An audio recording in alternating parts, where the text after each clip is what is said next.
All right, thank you very much. Sorry, our moderator has network hitches, so that's why the delay.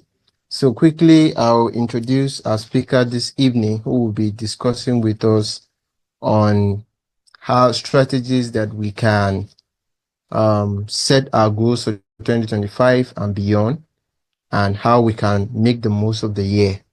So our speaker this evening is Mr. Emmanuel Edo. Sir Emmanuel, are you with us? Yes, please. I'm with you. Thank you. All right, thank you very much. We are really, really glad having you this evening. Thank you so much for joining. So I'll quickly read the bio of our speaker this evening. No, I want to especially appreciate everyone for joining. So one favor you're going to do us this evening is just go to your WhatsApp now and post the link so that others can join, because I can assure you for I can bet you that you're going to learn so much. This is going to be the best webinar you will attend so far in this month. So please do well to share the link immediately if you can. Thank you very much. So Emmanuel Ido is a visionary leader, educator, and author who has dedicated his life to empowering others through education, mentorship, and purpose discovery. All right. Good evening, everybody. Yes, good evening. And firstly, I must appreciate. I already apologized earlier. Let me reiterate that. Please, my apologies to you for not being here yesterday. It totally wasn't planned. I suffered several network glitches across the different internet options, and I sincerely do apologize. I appreciate everybody who joined in this evening, because I believe what we're doing tonight would be something I believe is brief, yet will be as much powerful as you need to run the year 2025. And also, let me appreciate Mr. Jacob for reaching out to come share here amongst the vet students I can find here. So I'll try to make what I'm sharing this evening tailor-made for everybody here who are career professionals, probably still students who are maybe sleep deprived, as the schooling system on this side of the divide makes us, sleep deprived and all of that. I'll still try to see how this suits your plan for the year. All right. And the reason why what I'll be sharing this evening is important is because I believe this is the spine that carries all of your visions all through 2025. So the moment you're able to set this rightly in place, it becomes easier to know the things you should be following. I usually, when I share on topics like this, I go around sharing, the different revolutions we've had from 12,000 years. Please, if you can hear me, I would just like somebody to confirm in the comment section or something. All right. So usually I go through how it has been since 12,000 years ago, which is about 10,000 before Common Era, and usually that age was categorized by people who were hunters and gatherers. People just hunt, gather stuff from the farm or the bush and all of that. Then they shifted to the agrarian economy, which is still very much alive till today. The agrarian economy was now the inception of the difference in social classes. Thank you so much, Miss Josephine, rather. Please, I beg your pardon. All right. So that was categorized by the owning of lands, owning of houses, building, and settlements across these different lands that existed.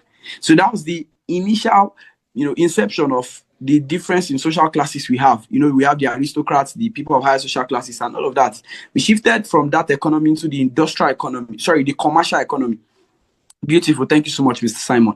Now, the industrial economy, the first industrial revolution we had as humanity was commercial economy, rather, I beg your pardon. The commercial economy was categorized by people who were now forming policies to see that the goods and products that were coming from our farms were properly accounted for, and then a system to ensure people could trade their own possessions for something else. That was the inception of the commercial revolution. Then we shifted to the industrial revolution, the first industrial revolution, which was now the revolution that began building structures around academics or schooling to ensure that people were properly breeded or properly prepared to function in the commercial economy that preceded it. So the commercial economy preceded the first industrial revolution. So the first and second industrial revolution was trying to form a system whereby the moment you are properly trained from this system system of education, you would be prepared to function in those commercial revolutions or economy. Now we shifted the first and second industrial revolution into the Great Depression, which was about 10 years of economic downturns. US stocks were reduced in pricing or value and all of that. Many banks suffered losses in the stocks they had and all of that. But one of the things I found out makes us relevant across every revolution. Many people become afraid of the fact that artificial intelligence is coming. I heard every child born from this year going forward is gen beta. So they said those children are children who will never know a world without artificial intelligence. Regardless of this particular inception of the artificial intelligence economy, it shouldn't begin to propel you into seeking for options of things to do in this new economy we are tilting towards. Because what will happen is you will be in like a cycle, pursuing something it's difficult for you to grasp. It's like air, you are trying to catch the wind.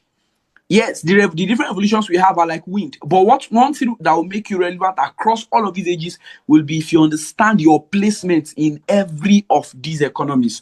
So, for example, during the agrarian economy and the inception of the first industrial revolution, people became afraid. So, just like they're telling us artificial intelligence will come, it will take away your jobs, it will do all of that. That was the same thing that was being heralded in that time when the industrial revolution was about to begin. So people were like, the industrial revolution is coming. It will take away jobs from farmers. Then the major job people were doing was farming.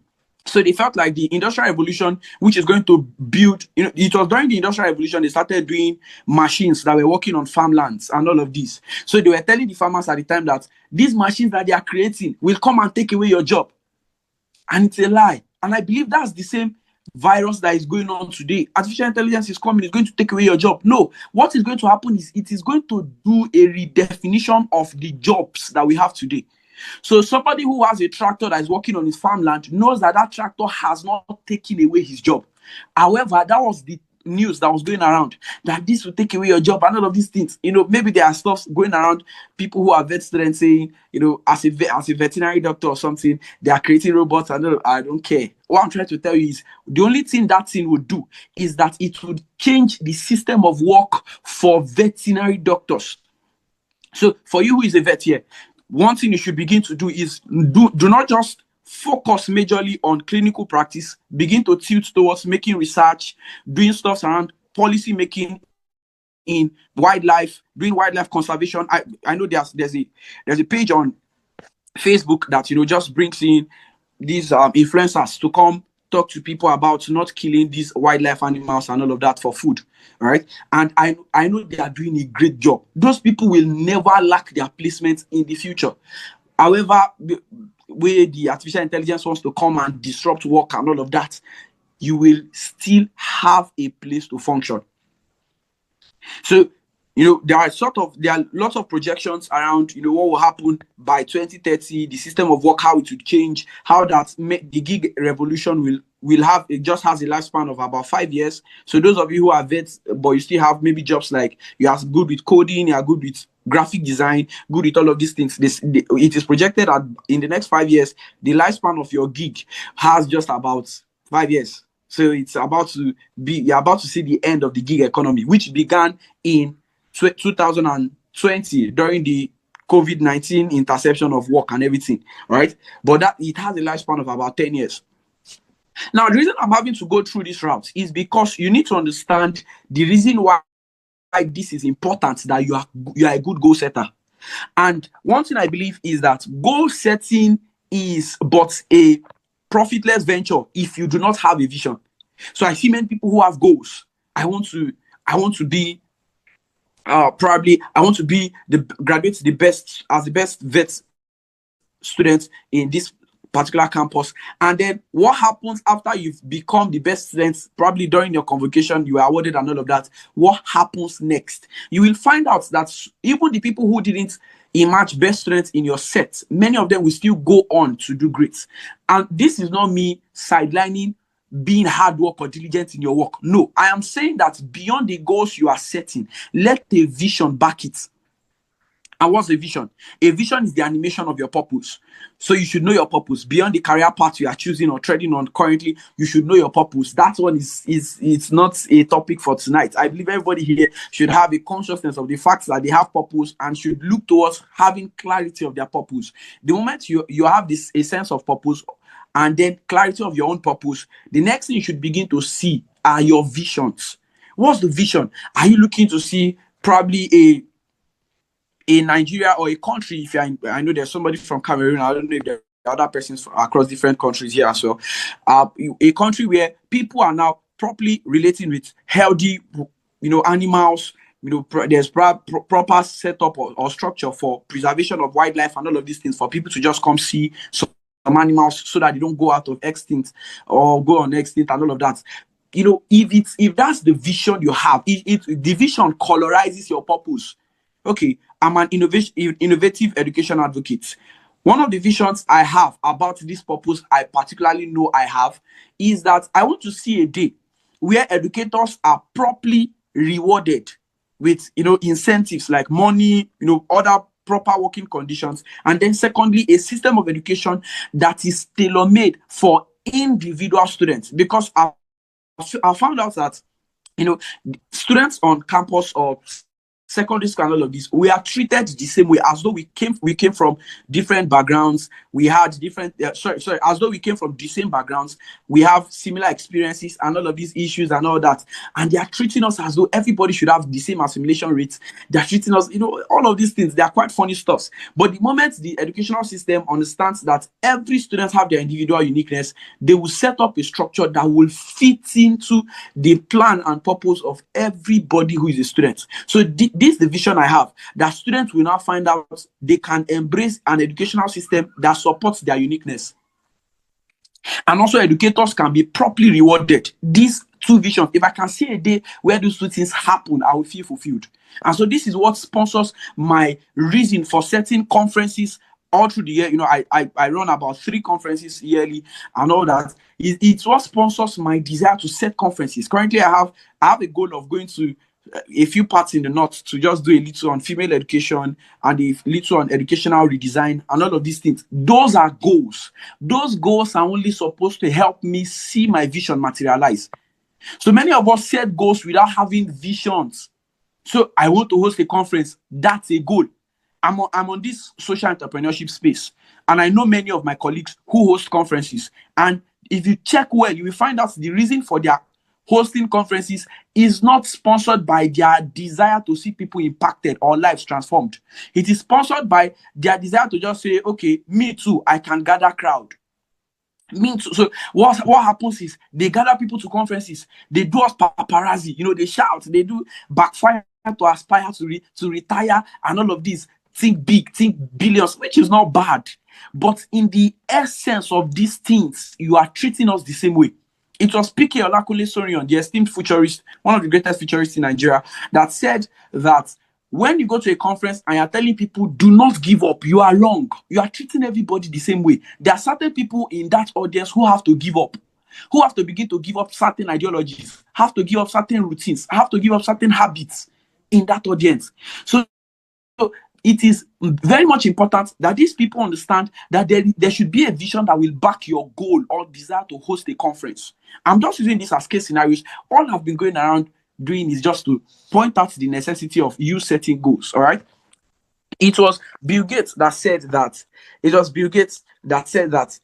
So many of us overestimate how much we can do in 1 year and underestimate how much we can do in 5 years. So ask a random person, what's your goal for the year? How much? Okay, let's say your financial goal for the year. And somebody saying my financial goal is 15 million naira, which is not bad. Of course, set goals that are big. It's not every time you set realistic goals. Certain times you have to set unrealistic goals. Jeff Bezos had a goal of being the first of having his company, the valuation of his company being about $1 billion and all of that. And from what I hear, at the time, no business was valued at $1 billion. But it was unrealistic for everybody. Many people didn't believe, talk down to him, spoke against his vision and all of this. So there are times where you have to set unrealistic goals, which is quite good. But for you who is having a goal of saying, I want to make 15 million naira at the end of this year, for example, if you ask that same person, what's your goal for the next 5 years? He can tell you, okay, next 5 years, I look to be making probably at the end of the next 5 years, which is maybe 2030, or through 2030, somebody can tell you, okay, I want to make 15 million naira by 2030 at the end of that year.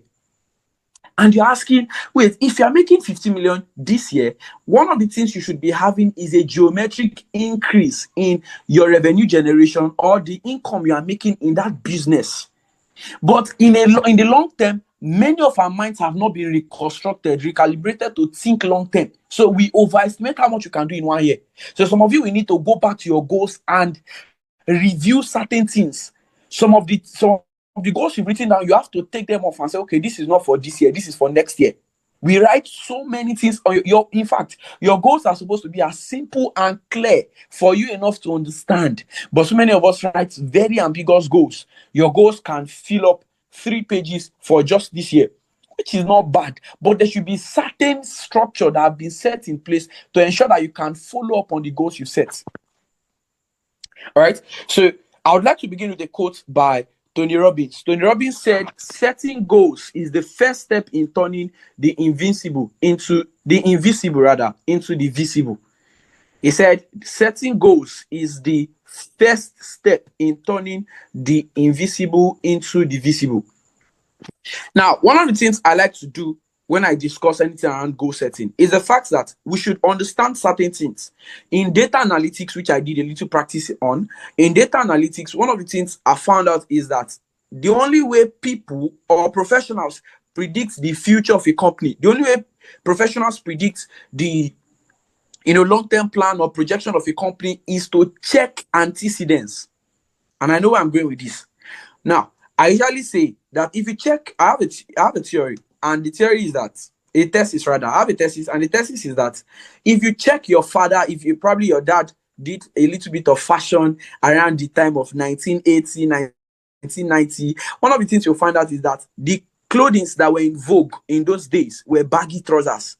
So young men wore baggy trousers because that was like the fashion sense of that time and all of that. And then we tilted from that time into wearing pencil jeans as guys. So people started wearing pencil jeans that were properly fitted and all of that. But now, if you check around your native environment, you'll find out young people around you are now wearing baggy jeans.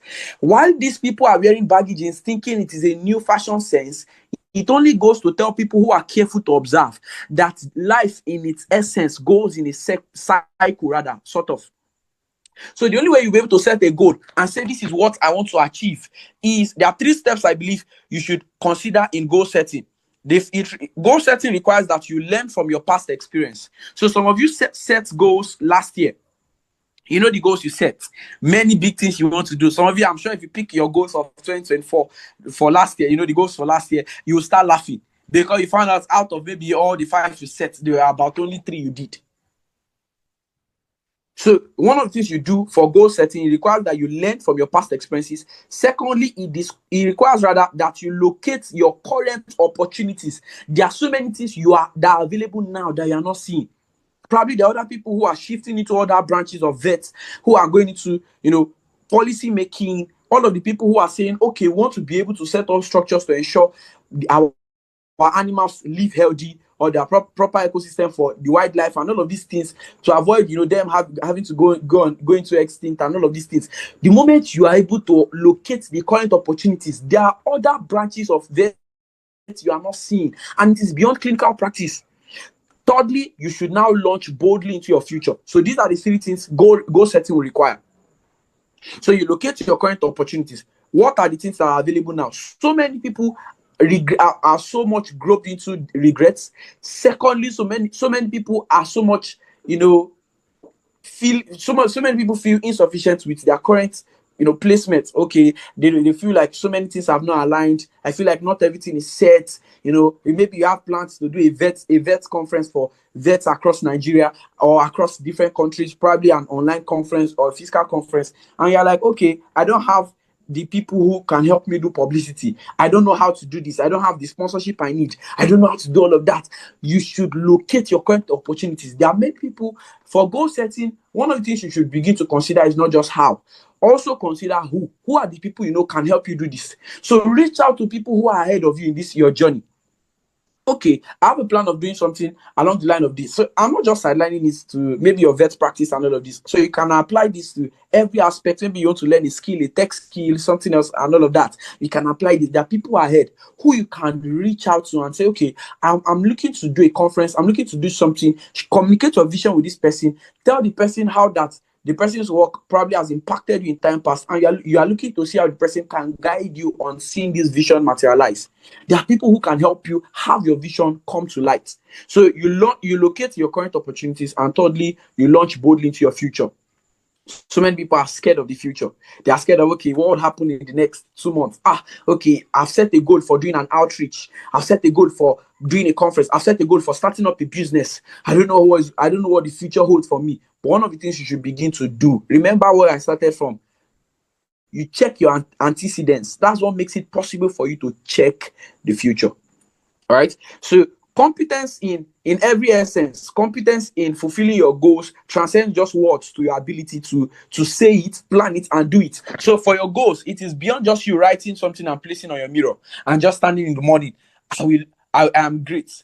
My conference is a success. My business is a success rather. Okay, maybe you have a plan to do a farm, maybe a livestock center where people can just come get and buy animals, for meat and all of these things. And you're like, okay, my business will not fit.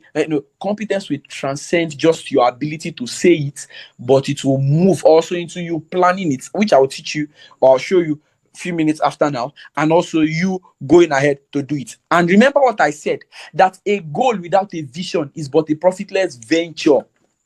It's like you're just driving a car without having a direction. So the issue with it is that you will not know when you've arrived. So you don't have a direction, you don't know where you're going to, you sometimes can't even remember where you started from. No, let a vision back it. I believe that every goal should be born out of an intense vision. So I tell people that the moment you wake up and a vision that you've conceived has not materialized, one of the things that vision should do for you is that it should begin to sponsor you certain achievable goals, or goals you feel like will help you get closer to seeing your vision materialize. So I want to do a livestock center. That's my goal for the year. However little I can begin, even if it's just chicken, or sorry, fowl or chicks. I don't know what they call it now. Chicken or something you want to do. Okay, that's a goal. That's a vision rather. You want to have a place where people can just come buy, food for meat are very affordable, and all of that. That's a vision. One of the goals you should begin to do is begin to set structures in place. And these structures is beyond just having a business plan. It's beyond it.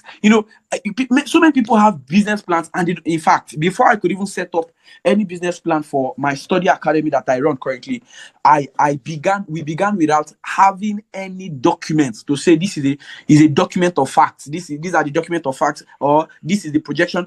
There's no business plan that ever has a projection that it would fail. So every business plan is successful. Every business plan has projection of, at the end of the third year of our operation, we'll be making $15 million in revenue. And every business plan will end up a success. That's just the truth. Nobody designs a business plan and expects it to fail. But amongst 100% of businesses, only 20% are able to even begin. I'm not even talking of long-term or sustainability now. Only about 20% and under 20% are able to successfully start that business they have in mind. So the issue is not with you not having a business plan.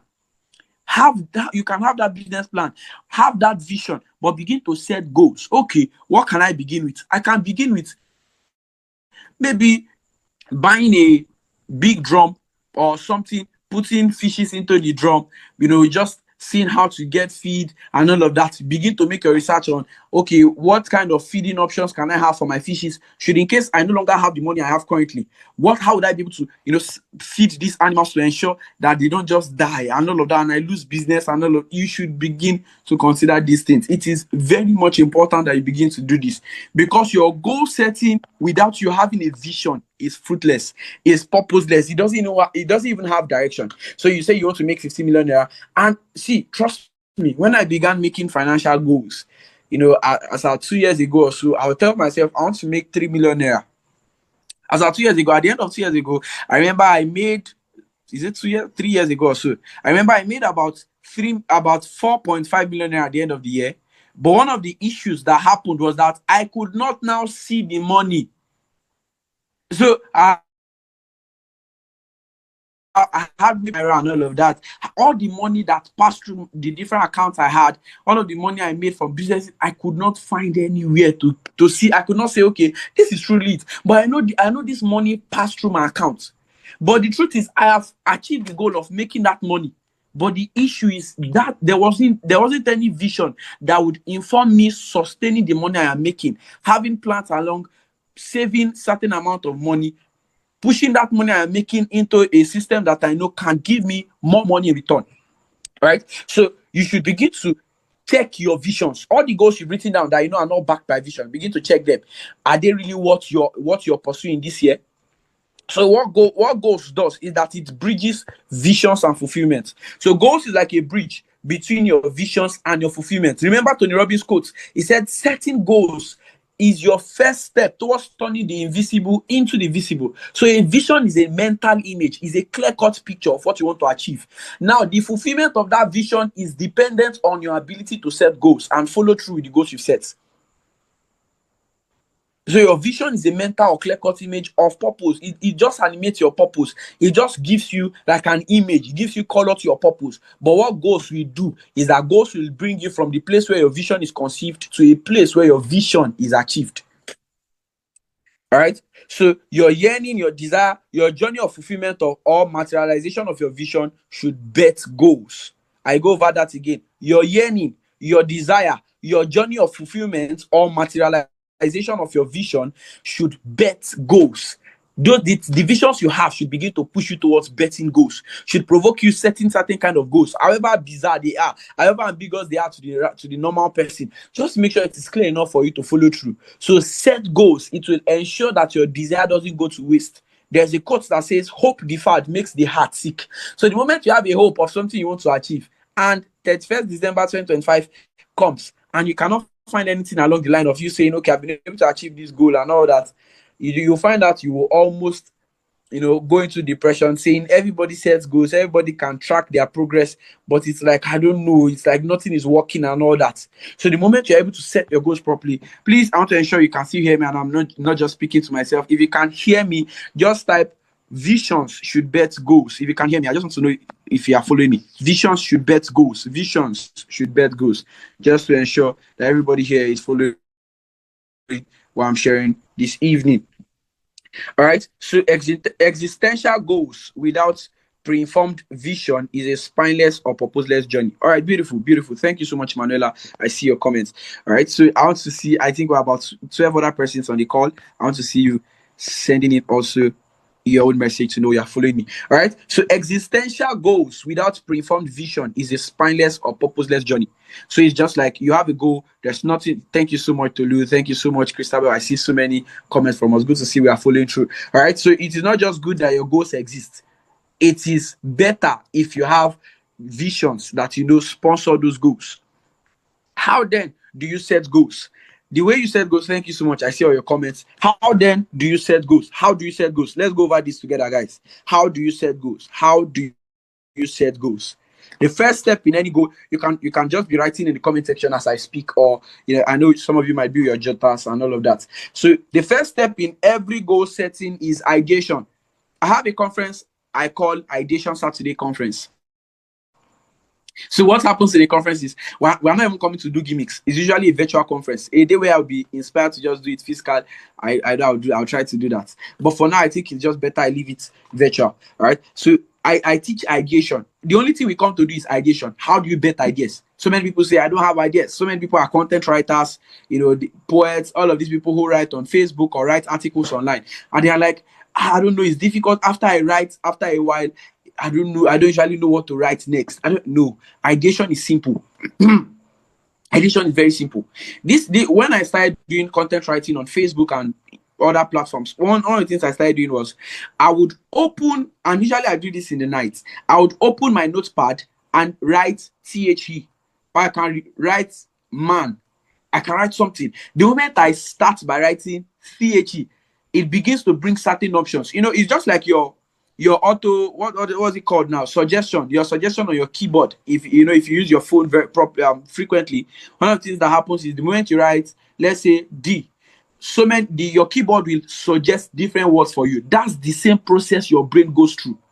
So D, the man, the business, the animals, the this, the that. So the moment I begin with writing THE, it becomes easy for me to ideate. So for those of you who want to set goals, I believe it is not okay. Sorry, it is okay rather. It is okay for you not to have set your goals for 2025, but it is not okay to remain like that after tonight. It is not okay. So it is pardonable if you've not set goals before now. It is not pardonable if you will leave this class or this session this evening and not set goals. So ideate, sit still. If it takes you playing a soft sound on the background, if it takes you just sitting or conversing with somebody, speaking to somebody who usually have visions all through the year, call the person, just do something. Let it be a way to know that, of course, goals are being set. All right. So ideation is the first step. The second thing is pen and paper drill. That's what I call it. It is said that this is the greatest tool on earth. I can vouch for 98% of every vision that's materialized on earth that has seen the break of day. All of them began with just a pen and a paper. So that thing you've ideated, write it. There is a mechanical process that happens the moment you carry a pen and a paper to start writing. It is like an action step. So there is nowhere you ever find me without a sticky note.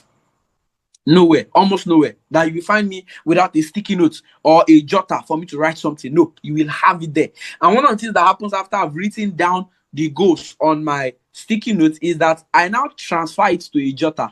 And that what it does is me transferring the goals from a sticky note to a jotter, it helps me expand the goals. It helps me see it better. So currently as I speak, if not that my setup is not complete at the time, I would have probably just shown you my board. I have a vision board behind me that I've set goals. The ones for 2024 are still written on this board. I've yet to clean it, and you will see the different goals. I had quite a very big conference in Makurdi, Benue State, Nigeria, and I had goals alongside the vision I wrote. So I wrote Entrepreneur Next Door Conference, and then I have goals that will help me achieve this. So I have a vision board here on my mirror. I have a sticky note, just one sticky note that is just there. I just write only one goal there and all of that. But however, I make sure that I transfer the goals I've ideated into paper. Right. The next thing is time projection. Always have time projections. So for every goal you've written or will write, have time projections. Will they be achieved in the first quarter? Will they be achieved in the second quarter? Will they be achieved in the third quarter? Will they be achieved in the fourth quarter? What time projection does is that it just does something to your mental programming to know that if at this time I've not achieved it, then there's a problem. Let me share something with you. I don't know if there's somebody here who has had similar experiences. Maybe you were pressed from maybe school, you were pressed from your workplace, you were pressed from somewhere, and you just didn't feel like anything was wrong. But the moment you got to your door, it's as though you cannot wait anymore. It's not like that urine you're holding doesn't understand the fact that it's not like the urine you're holding understands that you are at home. No, your brain has been recalibrated to know that a solution to your problem is very close. Trust me, if you check for your key, and you cannot open your door, that's urine we hold. I mean it.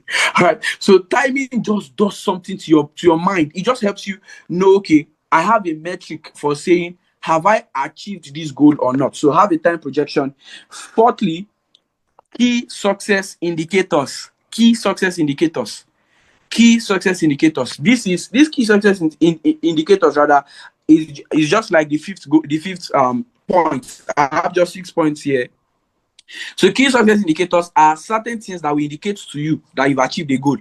When you check how big businesses or event hosts and organizers, create documents and all of this for these events, one of the things you find out in those documents are key success indicators. So what are the things that will be pointers to the fact that this conference successfully held? What are the things that will be pointers to the fact that of a truth, this goal I had was achieved? So write them down. okay, let's say I have a goal of a vision of hosting a conference, and my goals are, okay, I should be able to properly host my I should be able to properly host my guest speakers, or I should have a comfortable hall or experience for the participants of that event. My key success indicators will be feedbacks, because the moment you don't have feedback structure for your goals, it becomes useless.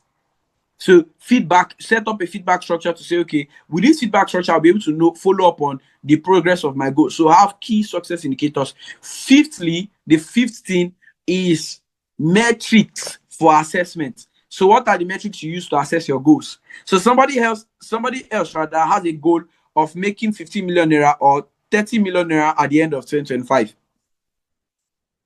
Now, his own metric for assessing whether he got that money might be that that money passed through his accounts all through the year. So maybe he checks his credits against his debits at the end of the year, and he finds that, oh, I my account received 15 million naira in sales.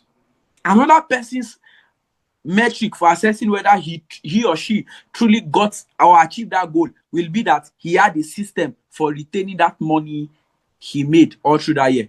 So somebody else is saying, okay, I must be able to say I have 15 million naira in assets. As the money is coming, I'm using it to make more money. They say that the difference between a poor man's mindset towards money making and a rich wealthy man's mind towards money making is that a poor man feels like he's making money to pay bills. A rich man knows that he's making money to make more money. All right. So somebody is saying, my own is let that money just pass through my account. Another person is saying, the metric for me to assess my goals is that I should have that money in assets. Okay, 15 million should have passed through my account at the end of 2025, but I should have at least 5 to 10 million naira in assets, maybe in crypto assets, maybe in a business I've set up, maybe in the chicken I have in my farm, or maybe in the chicken I have in my farm, or all of these things just should be set in place. Please permit me. I have very minute knowledge on the vet practice and all of that. So just permit, how I'm just calling chicken, or I know you guys do some stuff along the line of, dogs and the other animals. Please, I'm just saying this along what I understand about the vet practice. Please, I believe that's part of it. All right, so have a metric for assessing your goals. And then the last thing is reward system. I found that so many people set goals and all of these things, but there is no way they've done in rewarding themselves. In fact, when I teach people how to study and all of these things, one of the things I tell them is have a reward system. So many people tell me they have short attention span, which I believe this decline started, I think, at along this inception of proper social media from around 2010 and all this time. So our attention span became on a great decline yearly. So at the end of each year, our attention span is reducing. So many people feel like the things that will help them, they don't have the time enough to stay there. So you will find out that there's a content on LinkedIn that you could read that can help you. But the issue is that you feel like you don't have time. So you just keep scrolling, and then you find out that if you enter into Facebook, or you enter into TikTok, or enter into Instagram, you will end up watching a 15-minute comedy skit. But if you are the same person who felt like you didn't have time to read through a content that will help you, so our attention span is on the decline. And so I told them that if you want to study, one of the things you should do is, okay, at the end of every 25 minutes rather, have 5 minutes to reward yourself. Let that 5 minutes be a social media break where you can just carry your phone, go on social media, or maybe walk around your room, stretch, or maybe take tea or coffee. Just do something within the 5 minutes to reward yourself for paying attention to reading. So there are many of you who have goals of reading 30 to 40 or 50 books at the end of 2025. One of the ways you should do it is by rewarding yourself. So for every 5 copies of books you read, maybe e-books you read, reward yourself by buying a hard copy. For every 5 books you read, use it as a reward. So don't buy a book until you've read 4 e-copies. I see many people who buy books monthly. At the end of the month, they have a goal of buying at least three books. Make that goal a reward for yourself. So tell yourself, if I'm able to read 3 books successfully at the end of January, then it is only then I can buy more books. Because we find out that buying books doesn't change the fact that you're not a reader. Let me share something as I look to wrap. I was on I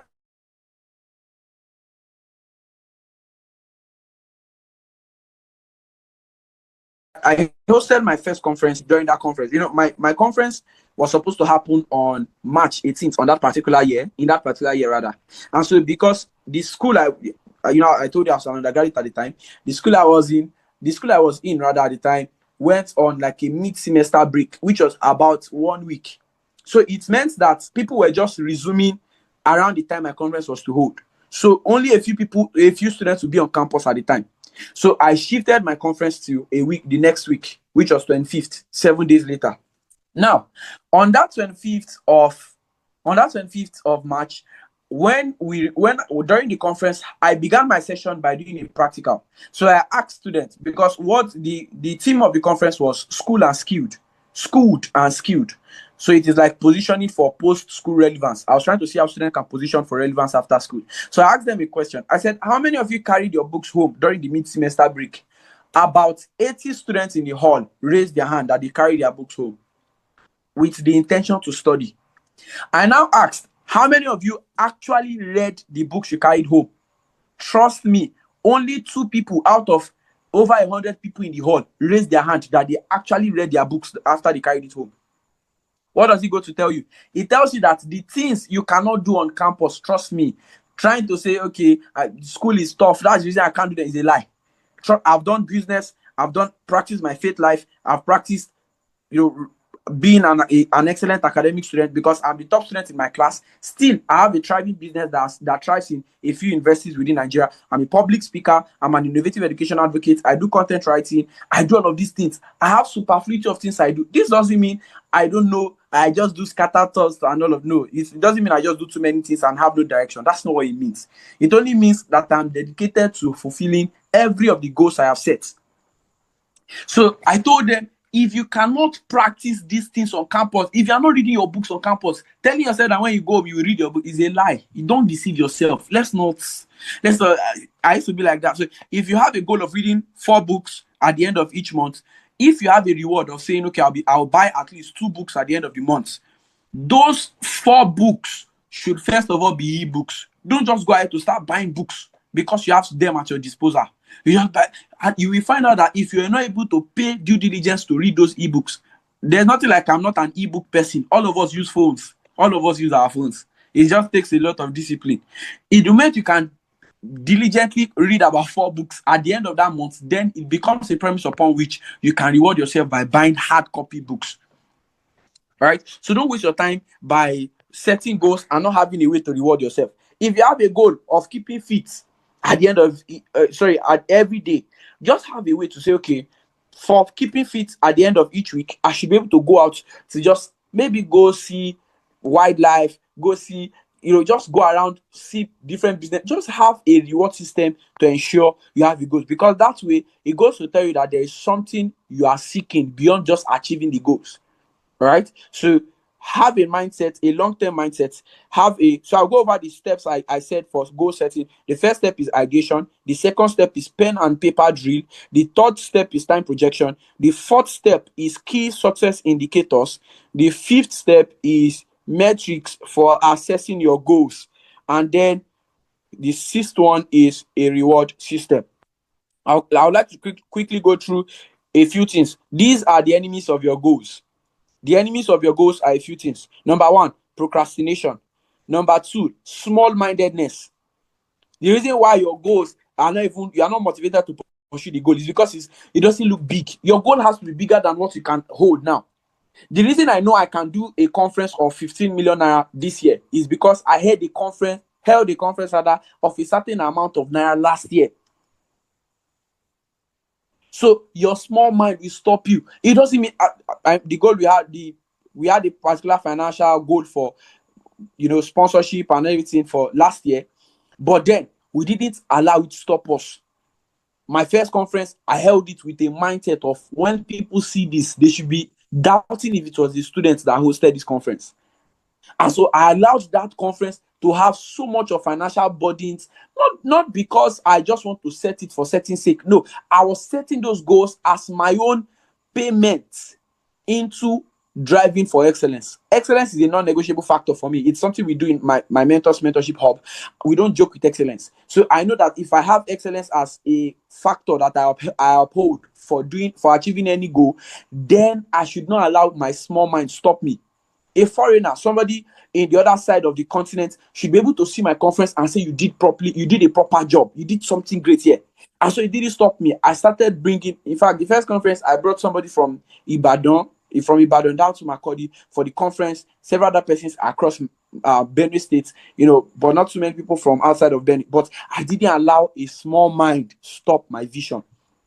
And this small mindedness doesn't have to deal with you alone. It has to deal with the people you are sharing your goals with. In fact, I love the fact that I tell people my goal. In fact, if I have a plan, what I usually do nowadays to keep myself accountable is that I go on my Facebook or my WhatsApp status and write, in March, I'll be hosting. No, I don't have answers to many questions about the conference yet, or the plan, or the webinar, or the course, or the seminar,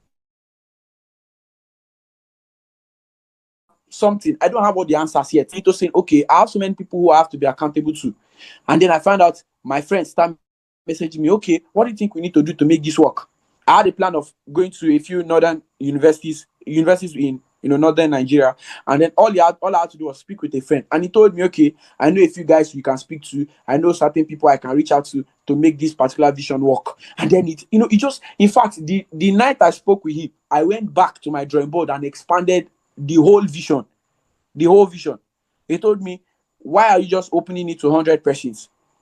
Because, to be sincere, the reason why I opened it up to the 100 persons in these other schools that he told me about was that I felt like, okay, maybe too many people wouldn't be interested in it, since my influence over in that land is not as much as it is in other places. So let's just do 100 people, so I know that once I achieve 100 is okay. No, he told me, please, why are you limiting it to 100 people? He said, is there any problem? He said, if more people can be impacted from this thing, expand it to as many people as can come. So don't just allow small minds stop your goals. These are enemies of your goals. The third thing is laziness. The fourth thing is ignorance. So many people are lazy. You are lazy about your goals. You're just lazy around. Only you will open the book where you wrote your goals and be laughing at yourself. And then the last one is ignorance. You're just ignorant about certain things you need to learn, capacity building, structure you need to put in place to ensure your goals function properly. There are two elements that are important. There are two elements that are important for the success of any goal that you set. Number one, time, the time factor, and number two, the labor factor. So set that your goal according to a time, and then secondly, put in that labor factor in place. All right. Lastly, I'll close by this quote by Benjamin Disraeli. He said, the secret of success in life is for a man to be ready when it comes. The secret of success in life is for a man to be ready when it comes. How much more can you be ready than setting goals? That, in fact, so when your conference or a particular thing you want to do works, what it goes on to tell you is, yes, I was ready for this. So many of you are looking for sponsors for your next vet business. Maybe you want to start a vet business or something, and you're looking for sponsors, and you forget. See, I function in the business space, and one of the things I found out venture capitalists do is that even an angel investors are people who invest in your business for your sake. Like, they just give grants. They are investing in your business not because they want returns. Venture capitalists invest in your business because they want a particular return in their business, or they want a stake in the business. But even angel investors, one of the things I found out is that they will never invest into a man or a vision that has not yet started producing results with the little it has. So one of the things they will ask you is, with the resources you have, how much are you making now? You're the one who will tell them, okay, after 2 years of operation, in the first year, we made 15 million naira. I don't know why 15 is coming to my mouth. We made 15 million naira in let's say in revenue. Our profit margin was about 5 to 8 million naira. Then in the second year of operation, we made 85 million naira in sales. Our profit margin was around 30 million naira, aside operation cost, payment of workers and all of these things. It is on the premise of these little things they can now tell you, okay, I will give you the 150 million naira you need for expansion. I just want a 5% stake in the business, and I want a amount of equity. They will never sponsor a vision that they don't see the visionary committed to.